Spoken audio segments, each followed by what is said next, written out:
Kristaps Porzingis reached over the back of a driving Josh Jackson and swatted away the ball, starting the Knicks the other way.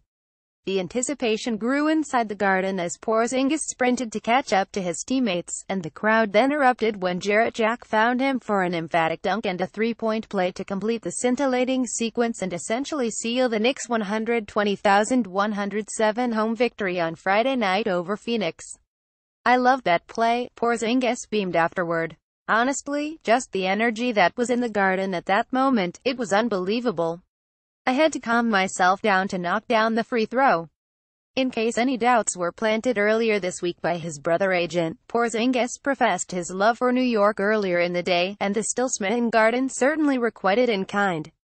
Porzingis netted 37 points, one shy of the career high had established just 2 games earlier, as the Knicks regrouped quickly from Wednesday's blowout loss to Houston. "Porzingis is special," said former Knicks big man Tyson Chandler. "He has a chance to be the best player in this league."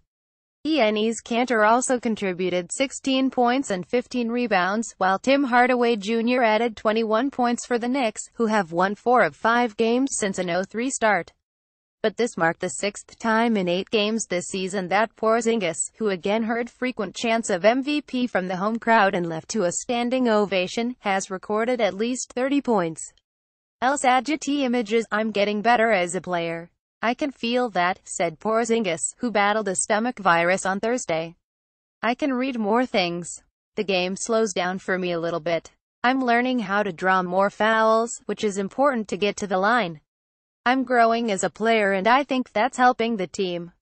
Before the game, the 7'3" forward held a damage control scrum with the media to address an interview his brother Janis had granted to a Latvian magazine this week, in which he intimated that his younger sibling eventually would consider bolting New York if he's unhappy with the direction of the team when he's eligible to become a restricted free agent in 2019.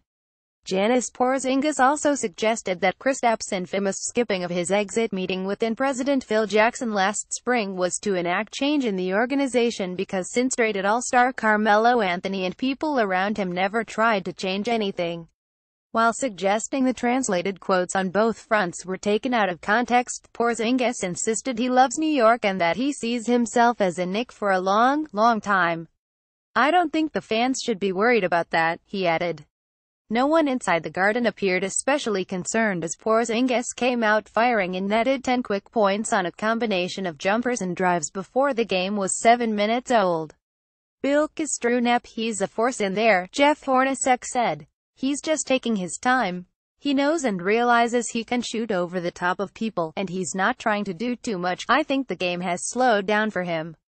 He realizes it." With Phoenix missing 22 of its first 27 shots, the cruising Knicks were up by as many as 21 early in the second quarter before reaching the half with a 6,550 advantage. The Suns cut the deficit to 6 on a dunk by Chandler 4 minutes into the third, but never got closer. It largely was due to the player Chandler suggested could be on his way to becoming the game's best. "I don't really care about that much. All I need is the respect from refs to get those calls," Porzingis joked. "I'm just playing basketball. I'm keeping it simple for myself, playing my game, doing the things I know how to do."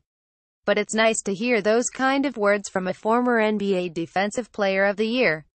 It's nice to hear, just as it had to be nice for Porzingis to hear and feel the love from the home crowd after had sworn his allegiance to New York earlier in the day.